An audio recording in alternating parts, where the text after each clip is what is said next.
Olá, eu sou o Lauro Jardim. Eu sou o Gabeira. Eu e o Gabeira estamos hoje aqui na redação do Globo, no centro do Rio, como em todas as terças-feiras, para um papo sobre os assuntos quentes da semana. A ideia é a gente analisar, destrinchar, opinar, dar os bastidores de temas que vão da política nacional à política internacional, meio ambiente, sociedade, economia e outras coisas.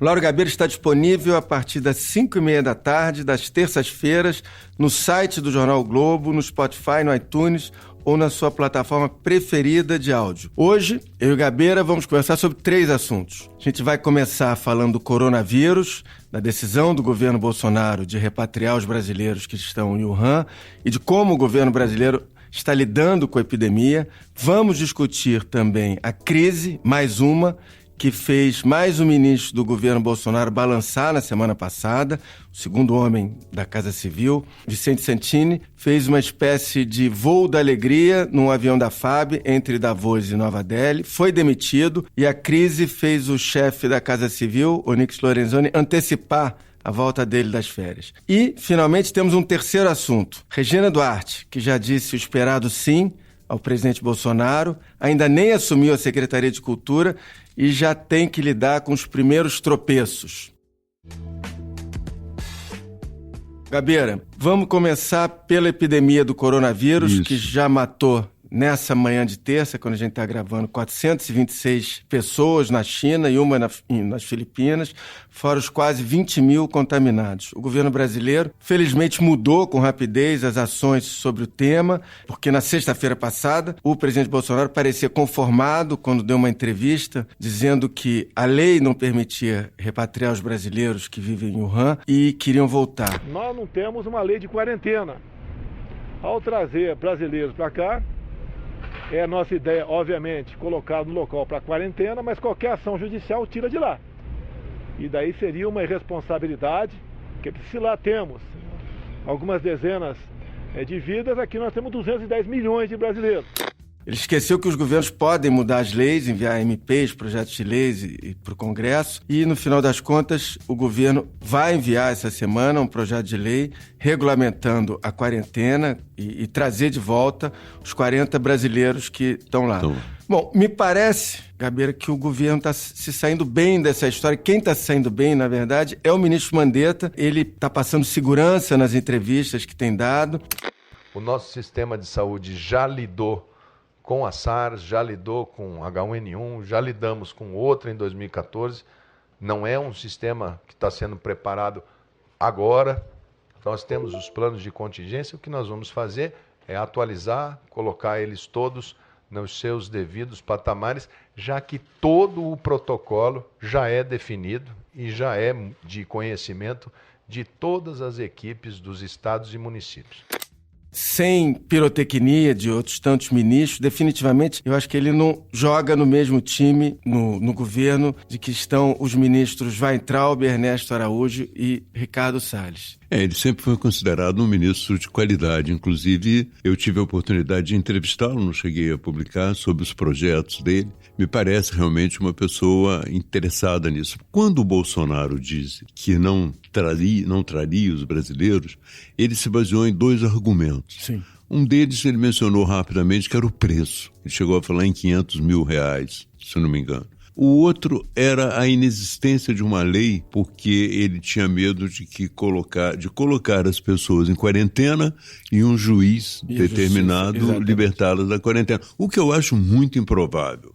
Dificilmente um juiz iria contra decisões das autoridades sanitárias. Mas ele descobriu que é possível fazer uma medida provisória, quer dizer, não há problema sobre isso. Eu acho que houve também considerações políticas. Ele examinou, muito possivelmente, nas pesquisas imediatas, o que achavam os brasileiros disso, se era interessante ou não deixar. Todos os países, de um modo geral, têm o hábito de tirar os seus conterrâneos da situação de crise. A Suécia faz isso muito, os Estados Unidos. Nos Estados Unidos, são 11 casos confirmados. 2 foram transmitidos de pessoa para pessoa em território americano. 82 casos suspeitos estão sendo investigados. O governo disse que planeja novos voos para trazer de volta americanos que continuam na China. E isso dá uma certa segurança aos outros, né? Aos brasileiros que não estão lá. Mas olha, se eu estivesse numa situação tão complicada, eu poderia confiar no meu governo que me tiraria de lá. Então eu acredito que houve também uma reflexão política, eleitoral por trás disso, entende? Como tudo que ele faz, e também, de certo modo, todos os políticos hoje, ele mediu muito o que as redes sociais estavam dizendo, etc, etc. Ele viu que ele tinha que entrar de uma forma diferente nessa história. Exatamente, exatamente. E essa história é uma história que continua. Eu tenho lido relatos da China. Realmente alguns jornalistas estão lá, estão acompanhando dia a dia, né? E os relatos, felizmente, fizeram esse hospital em 10 dias. Olha, para combater o novo coronavírus, a China está construindo um hospital enorme em apenas 10 dias. Ele vai ficar aos arredores da cidade de Wuhan, né, que foi ali justamente a cidade foco desse vírus. O prédio vai ter 25 mil metros quadrados e 1.000 leitos. E esse hospital vai realmente desafogar, mas havia problemas sérios, pessoas querendo tratamento, não conseguindo ir ao hospital. E a China ainda tem, segundo eles descrevem, um problema especial, que tem uma burocracia. Você, depois de ir ao hospital, depois de ter, possivelmente, ter que voltar para esperar o exame, você tem que passar pelo comitê do Partido Comunista do bairro, entende? Então tem mais uma burocracia. Então o que estava acontecendo é que muita gente não foi diagnosticada por falta de possibilidade de diagnóstico e continuava doente em casa. Eu acredito que isso pode fazer com que não resolvam muito rapidamente o surto do coronavírus lá. Entende? Apesar do hospital, evidentemente, atenuar, já vai descarregar esse grande número de pessoas que demandam o hospital e não conseguem ter. A gente estava comentando um pouco antes de gravar sobre o Mandetta, e você tinha uma história curiosa sobre ele. Não, o Mandetta, quando eu o entrevistei, conversamos informalmente, ele me contou que o avô dele era um personagem fora do comum. E eu pedi a ele a possibilidade de um dia escrever o roteiro sobre a vida do avô dele. Fazia sorvete, veio da Itália e fazia sorvete lá no Mato Grosso. E o grande adversário dele era a Coca-Cola, entende? Porque ele achava que Coca-Cola, não só na questão da água, mas era um adversário, e passou a vida inteira combatendo a Coca-Cola. Inclusive, ao morrer, disse, não, eu quero que vocês não tomem Coca-Cola. Então essa história de um cara um sorveteiro italiano que passa a vida combatendo a Coca-Cola no interior do Mato Grosso, talvez fosse interessante para um filme. A gente falou de um ministro que está surpreendendo o ministro Mandetta, e vamos passar agora para discutir um ministro que está, coitado, cada vez menor, que é o ministro Onyx Lorenzoni. No sábado, ele foi ao Palácio da Alvorada para uma conversa de 1 hora com o Bolsonaro. Ele tinha chegado de férias, de viagem do exterior, e lá, mesmo ele tendo perdido praticamente quase todas as atribuições importantes da Casa Civil, saiu de lá dizendo coisas como: não me sinto esvaziado, ninguém aqui tem fome de poder, a gente tem fome de servir a sociedade. Conversamos sobre as tarefas do ministro da Casa Civil a partir já agora do meu retorno das férias. E hoje nós já conversamos sobre a rotina normal. Então fica tudo igual, não mudou nada. Gabeira, ele disse tudo isso sem corar.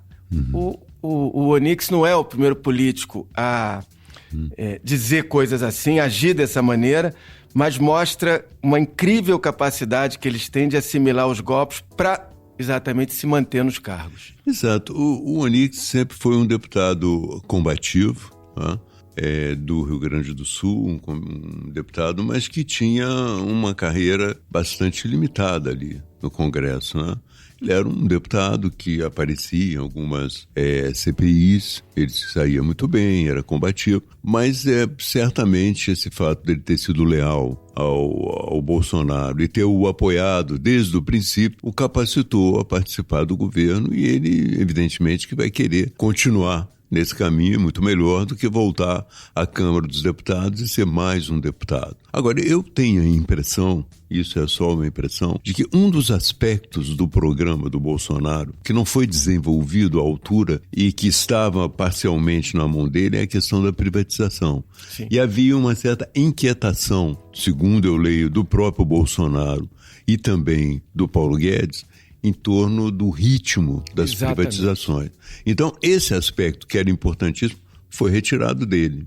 Na formação do governo, originalmente, o PPI, esse programa de privatizações, ia ficar no Ministério da Economia com Paulo Guedes.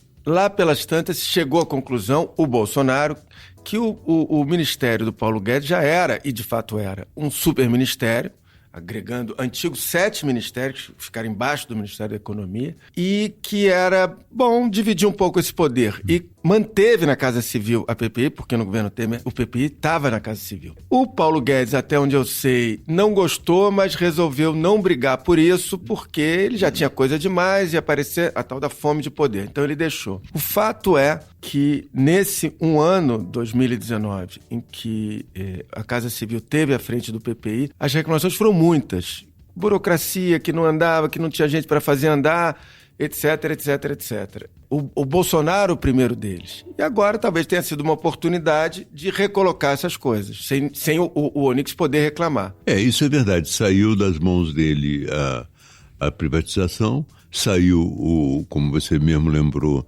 o contato com o Congresso, a relação com o Congresso. Tá com o ministro Ramos. Com o ministro Ramos, que já é uma perda, são 2 perdas importantes. Né, talvez seja, na história recente do Brasil, ou mais longa até, a Casa Civil menos poderosa de um governo. Ele não tem praticamente tantas atribuições. Exatamente. E isso pode até ser uma espécie de contagem de tempo para que numa reforma ministerial ele seja realocado. Eu acho que essa chance existe, é grande, quer dizer, o Bolsonaro demitindo o Onyx agora, ele talvez não trouxesse de volta. Mantendo ele ali esvaziado, quem sabe em março, abril, quando está prevista essa reforma, o governo consiga realocar. Aparentemente pode ser essa a intenção do Bolsonaro. Bom, Gabeira, vamos agora para uma outra. Para outra ministra que ainda não assumiu, que é a Regina Duarte. Ela, até onde eu apurei, assume em mais ou menos uns 15 dias. Ela tem que ainda se desvencilhar de contratos que ela tem, incluindo com a TV Globo e outros contratos, e deixar as empresas das quais ela é sócia. Está cheia de vontade, tenho conversado com ela, dando dicas para ela como deve formar o perfil do seu secretariado, né? Eu acho que esse casamento vai dar o que falar, não é agora não, né? Ela, apesar de ainda não ter explicitado os planos dela em nenhuma entrevista, está tudo muito nublado ainda, ela também não deu nenhum nome ainda dos principais cargos que ela tem de ocupar, que ela vai ter que nomear, que é a Funarte, Fundação Palmares e outros tantos, Casa de Rui Barbosa. Agora, ela já começou a tomar as primeiras pancadas, né? Exato. Mesmo assim. Era inevitável, né, que ela tomasse as pancadas, mas o problema fundamental, creio eu, isso é uma impressão pessoal, não é discutir bem as características ou a personalidade de quem vai ocupar a Secretaria de Cultura, mas se perguntar que política de cultura o governo tem. E até o momento a visão que o governo tem de política de cultura é contraditório com a filosofia que ela esboça: diversidade, tolerância, pacificação. Ora, o governo que tem a perspectiva de uma guerra cultural não pode falar em pacificação, a não ser que seja aquela história do Vietnã. Nós estamos aqui pacificando vocês. Com a nossa guerra, nós vamos trazer a paz e tal. Então, é contraditório. Eu acho que vai haver, ao longo do caminho, se ela mantém essa posição, vai haver, ao longo do caminho, evidentemente, um conflito entre ela e a visão política do governo. A visão política do governo não está estruturada, mas você ouve falar com a guerra cultural, mas se você examinar agora na Hungria, foi lançada uma política cultural do Orbán. Então ela tem essas características que o Bolsonaro gostaria. Nacional, exaltação da nacionalidade, escolha de autores e pensadores de uma determinada corrente política, entende? Então isso tudo configura a visão da direita, e no caso do Orbán, eu chamo da extrema-direita, sobre o que é uma política cultural. Ela não possivelmente não vai se adaptar a esse figurino. Se se adaptar, ela vai levar muita pancada, né? Se não se adaptar, ela certamente perde o emprego. Então, eu não vejo assim com muito otimismo esse caminho, entende? Mas também não acho que a situação se resolve com pancadas na Regina Duarte. Eu acho que a situação se resolve com críticas à política cultural, que é a base do pensamento do governo. Enfim, no que você está dizendo, a primeira é preciso ela mostrar as cartas que ela tem. O Roberto Alvim, aparentemente, ele estava exatamente indo na direção que você falou agora da política da Hungria. Ele sim tinha uma política cultural definida. A arte brasileira da próxima década será heróica e será nacional. Será dotada de grande capacidade de envolvimento emocional e será igualmente imperativa, posto que profundamente vinculada às aspirações urgentes do nosso povo. Ou então não será nada. Isso nasceu de conversas com o Bolsonaro e ele supôs, né, a partir do que ele pensa e do que pensa o Bolsonaro, que esse era o modelo ideal para o governo que eles tinham, entende? Agora, eu não sei como vai ser agora, quando o governo... É evidente que agora você entra num outro período. Quanto mais se aproxima o período eleitoral, mais é delicada a relação do Bolsonaro com alguns ministros, né? Mais é delicada a relação com o Moro e mais delicada será também a relação com a Regina Duarte. Também tem um componente eleitoral nisso. Ela não é exatamente também uma ministra... secretária da Cultura, mas com status de ministro, demissível tão facilmente quanto outros, né? Ela tem o que você está dizendo, ela tem um tamanho... Exato. Então, tudo isso pesa, né? Quando você analisa a situação, como as pessoas... Porque o Bolsonaro, ele resiste a um tipo de pressão. O Weintraub não cai porque ele acha que o Weintraub é criticado pela esquerda, pela elite intelectual e pela mídia. Exato. Esses são componentes que, para ele, fortalecem o ministro. Muito bom dia. Estamos aí agora divulgando os resultados do Enem, tudo mostrando que foi o melhor Enem de todos os tempos. Mas desde ontem, estudantes reclamam de erro na contagem de pontos das provas. Afirmam que acertaram muitas questões e receberam notas baixas. Mas quando ele sente as críticas também na rede social, quando ele sente que isso tem uma capacidade de penetração popular entre os eleitores dele, ele recua. Sim. Na verdade, o Bolsonaro tem vivido muitos recuos. Se nós pararmos um dia para examinar todos os recuos que ele fez até hoje, são muitos, entende? Ele tem uma tática muito comum. Hoje ele lança uma ideia, entende? A ideia não dá certo, ele culpa a imprensa. Não sei, invenção da extrema imprensa e tal, isso aí vai adiante. Você andou viajando na semana passada ou essa semana você deu uma descansada? Eu completei o meu ciclo, né? Fiz 3 programas na Rota das Emoções.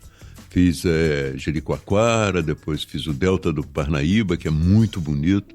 E finalmente fui ao coração dos Lençóis Maranhenses, numa expedição de quadriciclo, viajando de quadriciclo pelo deserto. E voltei e tenho enfrentado a questão da água, né? A questão da água do Rio está me entristecendo muito. Aí quando você achava ali que já estava começando a ficar livre da geosmina, o governo falando que daqui a pouco ia ficar tudo bem, aparece o detergente na água. A SEDAI interrompeu a captação na estação de tratamento do Guandu ontem, no fim da tarde, depois que uma análise identificou a presença do detergente, o abastecimento está suspenso. Quando eu fui nadar no Flamengo, saí, tomei meu primeiro banho... No clube do Flamengo? Eu senti o cheiro da água, né? Em casa também senti o cheiro da água. E agora vejo cada vez mais a SEDAI complicada, cada vez mais dificuldades, e acho que seria um momento do Estado e da cidade resolverem alguma coisa. E, se for o caso, até pedir uma ajuda federal. É um caso seríssimo. Bom, tem eleição no fim do ano, vamos ver se tem algum tipo de reação da população. Exatamente. Você andou divulgando alguma coisa esquisita aí, não? Não, no domingo eu publiquei uma notícia que eu considero bastante curiosa e interessante. No final agora de janeiro, no Marrocos, o rei Mohammed VI, ele lançou a pedra fundamental de um centro cultural grandioso, que foi o último projeto do Oscar Niemeyer, desenhado pelo Niemeyer pouco antes da morte dele, meses antes da morte dele, aos 104 anos, e que tem uma história curiosa. Por que, afinal das contas, vai ter um projeto no Marrocos, sendo construído no Marrocos? Que projeto é esse? A história dele é interessante porque surge assim. O ex-embaixador do Brasil no Marrocos, Frederico Meyer, que hoje cônsul-geral no Cantão, na China, ele foi fazer uma visita para uma cidade litorânea chamada Essaouira, que até no século XVI, durante algumas décadas, foi tomado pelos portugueses, que construíram tão forte, que resiste até hoje lá. Ele foi fazer essa visita com o conselheiro do rei e comentou que ali caberia um centro cultural na cidade. E o conselheiro do rei disse que sim, e que o sonho dele é que esse centro cultural levasse a assinatura do Oscar Niemeyer. Bom, para resumir a história, o embaixador, Frederico Meyer, vem ao Brasil, conversa com um amigo dele, o projetista por décadas do Niemeyer, José Carlos Sequinde, comenta a história. Tempos depois, o José Carlos Sequinde avisa ao embaixador o seguinte: olha, o Oscar, aliás, Dr. Oscar, como ele chamava o Niemeyer, Dr. Oscar gostou da ideia, fez aqui um esboço de um projeto e vai doar para o governo do Marrocos. E é um projeto que não é pouca coisa. Vai ter um grande teatro com capacidade para 1.000 pessoas, um conservatório de música, museu de artes plásticas e uma esplanada com palco ao ar livre para 30.000 pessoas. Bom, Niemeyer doou esse projeto que agora foi lançado e daqui a 4 anos vai ser inaugurado o último projeto de Niemeyer em plena cidade de Essaouira, no Marrocos. Maravilha. Sobrevivendo mais ainda no Marrocos, né? Está terminando aqui o Lauro Gabeira de hoje. O Lauro Gabeira, eu vou repetir, está disponível a partir das 5:30 da tarde, das terças-feiras, no site do Globo, no Spotify, no iTunes ou na sua plataforma preferida de podcast. Esse episódio teve a captação de áudio de Maurício Belli, edição de Carolina Moran e Hugo Araújo. Na terça-feira que vem, a gente tá de volta. Tchau. Tchau.